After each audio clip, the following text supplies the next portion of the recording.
tell people like maybe like 7 to 10-ish days, something like that, maybe 2 weeks tops. But I mean, a lot of these guys, when they hit me up, they will need it within a couple days. But I mean, you're not going to tell them no. You just kind of factor that into whatever the price is. And how is it, like, you know, the 2K League, man? Like, you develop some signature logos and banners and, you know, probably whole layouts for some of these 2K League teams. Give us that list, and then tell me, you know, what was your favorite project and how to develop that side of your portfolio. So the team that I've worked the most with would definitely be the Cavs Legion team. I'm their motion designer for the season, and I mean, I'll do freelance work with other teams occasionally, mainly like the Magic and then like the Nets every now and then. But the Cavs Legion is like my main team that I'm working with this year, and what we did was we created our branding guide for the whole season, which is basically our whole look for the season and how we want to present ourselves on social media. We came up with a whole like PDF that's like all of the different like assets we want to use, all the different like templates that we want to pre-make for ourselves, and how we want our general look and feel to be for the season. And so I actually flew up to Cleveland earlier in March, and we did like a whole bunch of projects up there. And we knocked out all of our in-season content. And my favorite project up there was actually I got to animate one of the hallways in the Rocket Mortgage Arena, which was super cool because we did a photo shoot in there. And so it was like an entire hallway of the arena, and I got to animate the walls and the ceiling for us to film the players in front of. And so that was a really fun project and a great thing to get to add to my portfolio. That's crazy, man. So how is it actually taking those flights and meeting with like the marketing department and coaches and, you know, being officially a part of that whole structure? How's that feeling? Because I know you're an NBA fan. I'm an NBA fan for sure. Oh, yeah. So man, well, how does that feel, man? Well, I'm obsessed with basketball. You know, like I watch a ton of games, or I did, you know, and then I play a ton of fantasy basketball. So I mean, honestly, it was very humbling going up there and being. I mean, we got to shoot around on the Cavs court and all that stuff. We got to take pictures in front of the court that LeBron won his crazy championship on up there. And so I mean, honestly, it was really humbling because like I said, like I learned from YouTube and all that stuff, and just from the people around me. And so getting to work with people who are like career professionals, and that's like they're full time, like all in the sports industry. It was just really awesome to get to interact and socialize with all those people and network and hear what they had to offer and like what kind of advice they had, because they were all like super knowledgeable about everything they were doing. Yeah. So what games are you playing now, man? I know you mentioned that you're an avid gamer. Like, what games are you playing? Are you a console person? Are you a PC guy? Or what? So on console, man, I play a lot of Warzone. I love Warzone. Honestly, though, I play a lot more gunfight and like search and destroy whenever I'm playing Call of Duty as opposed to Warzone. But if I'm on my PC, I'll probably be playing something like Teamfight Tactics or something like that. But I don't really play a lot of games on my PC, mainly because like my hand will get pretty sore with the mouse I'm using, and so I'll alternate between like playing games on my console versus working on my computer. But so I'm mainly more of a Call of Duty 2K kind of guy. Yeah, I'm not a Call of Duty guy. I'm a Tom Clancy fan. So Rainbow Six Siege. Oh yeah, I like Siege. That's a good one. Yeah. I play Siege. I play Ghost Recon Breaking Point. So it's another good Tom Clancy. But I'm with you. That one's more recent, isn't it? Yeah, it's more recent, man. You should check it out. But I'm a real 2K head too now. I actually just played a Toxic's tournament, the 3v3 tournament. Oh, nice. Yeah, got to the second round, but you know, hey, it is what it is. You know. Who knocked you out? Oh man, I'm trying to remember who knocked us out, man. You don't have to give airtime if you don't want to. Yeah, no, it's not that. It's not that. I can't remember who it was, man. You know, but as far as 2K is concerned, you play on Xbox, PlayStation, what? Yeah, I got an Xbox.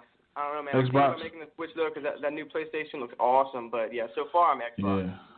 Yeah, make the switch, man. Just come on over, man. You know, the controller looks pretty sweet. Yeah, it's pretty sweet, man. I actually have an Astro controller that's similar to that controller, man. So I was excited when they launched that new controller yesterday and kind of showed us, man. And so, like, when you see stuff like that, like PlayStation released that controller the other day, like, from a design standpoint, do your wheels get to turning? Oh yeah. As soon as I saw that, I was like, man, they could do some awesome promotional stuff with that. Because I mean, if you turned that controller design into like an icon logo or something, just I mean like how the proportions and like how the lines and curves are, like there's so much that they could do design wise, just in terms of like how they present it when they market it, as opposed to like I mean like the Xbox controller for the next generation is the same thing. I mean it's literally the same thing as like the last 3 generations. So I mean not much innovation there, but I think the innovation they put into the PlayStation controller is definitely going to pay off in this next console war.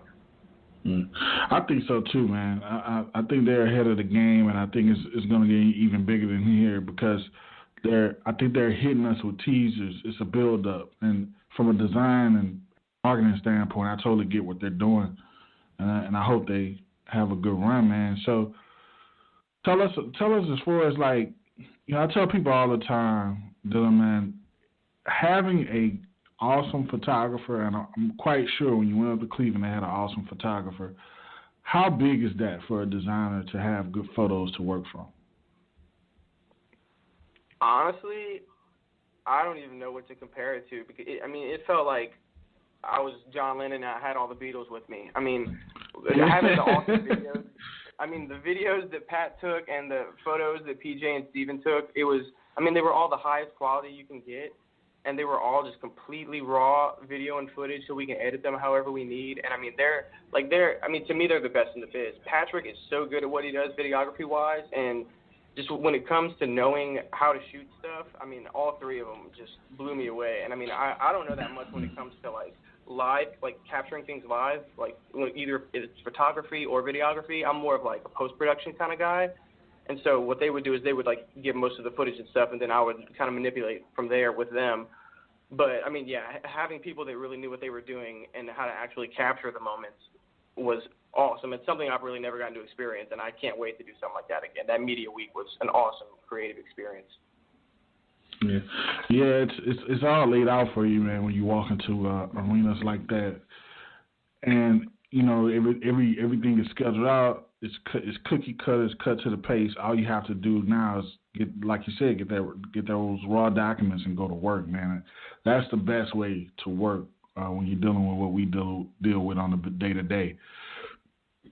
How did you feel like when the Advocate contacted you, man, to kind of have like, you know, for people that are listening, the Advocate is the biggest publication in the state of Louisiana, and it's a paper, and they almost cover the whole state. And I think they do cover the whole state, if I'm not mistaken. How was that, getting that call and having someone that wanted to do an interview with you for your skill set? It was big, man. It was really big. And honestly, it's funny too because, well, like you mentioned earlier, like I had the Forbes thing too, but that was maybe like a year before the Advocate thing.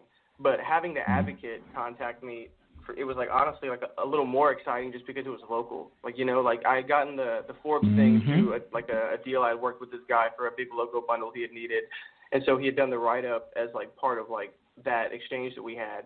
But so then to have the Advocate reach out on like their own accord and like notice me, and like that was like because a buddy of mine knows the dude that wrote the article, and so he let him know like what I was up to, and so that's what gave him the idea to contact me. And so to get that call and just know that like my local community had also noticed me, not just the people on Twitter. I mean, that really meant a lot to me. And it was just a cool experience overall. You know, they came to my house, they took pictures and stuff. I had to clean up. It's funny. Yeah, I know. It's almost like, hey, we need photos. Can we come by the crib? It's hilarious, man, dealing with that.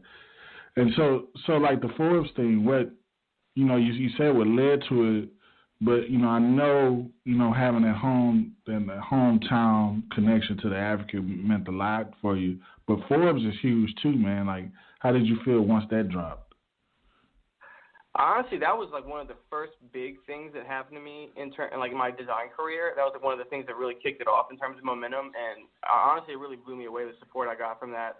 Because up until then, I had really been focusing on like just kind of doing it part-time. Like I had a restaurant job on the side, and then right whenever he contacted me about the Forbes thing was about whenever I decided, like, you know, like I think I could really do this full time, and I think I'm ready to quit my other job and start designing like every day and like make this what I do. And so maybe like a month or two after I started doing that was when he like contacted me and let me know. He was like, hey man, like everything's good to go, like the article's gonna come out soon. And so maybe like 2 months later, the article came out, and so maybe I'd been full-time for about 4 months. And the amount of support that it got from like just all my friends and family on Facebook and just like the general community on Twitter. I mean, honestly, Ronnie 2K retweeted it. LD 2K retweeted it. I mean, those are like the big 2K guys. And so, I mean, just getting that support from the community and everybody in my personal life all at once was just really a lot of encouragement whenever I was just starting off full-time. And it meant a lot to me. It was good. Yeah, it should have been a milestone for you. And I, you know, from a design standpoint, man, and from an artist standpoint, you have a talent. Hone in on it, man, and keep it going, man. You definitely are gifted in what you do, and don't never take away from it, man. Even if you're self-taught, even if you know you feel like you don't deserve to actually be where you are, you're there for a reason, man. It's a blessing, man, and just live in the moment, man. Don't just work so hard that you don't get to take in what you've accomplished and what you're doing, man. And I wish you the best, yeah. man. Yeah, I definitely do, man. It's all love over here, man. And you know, before we go, just tell us, man. What do you? Can you tell us what you're working on now, or what you plan on doing in the future? And plug away, man. Plug your website. Plug how to get in contact with you on social media. Honestly, man, big shout out to you. Thank you again for having me on the show. My website is ItsAlphaGFX.co. And then my Twitter and Instagram are both ItsAlphaGFX. And you can DM me on any of those, and I'll respond. Or honestly, if you know what you want and you know you want a logo or stream set, you can just go straight to the website and order. And just a huge shout out to you. Huge shout out to Eyeball, Cyclonic, Toxic, all the people at Cavs Legion. I really appreciate all y'all for helping me get where I am. Huge shout out to Zeno over there with Slam. I just appreciate y'all for keeping things steady and keeping things afloat and helping me get to where I am so far in this design journey. Yeah, man, it's been a pleasure having you, man. Anybody that needs graphics, motion graphics, or whatever, man, for branding, get at this guy, man. Have a good one, man. I enjoyed you on the show. Thank you, man. You have a good one as well. You too. This was another episode of Go Play Esports with Christopher Turner. Follow him on Twitter @Turner_CP.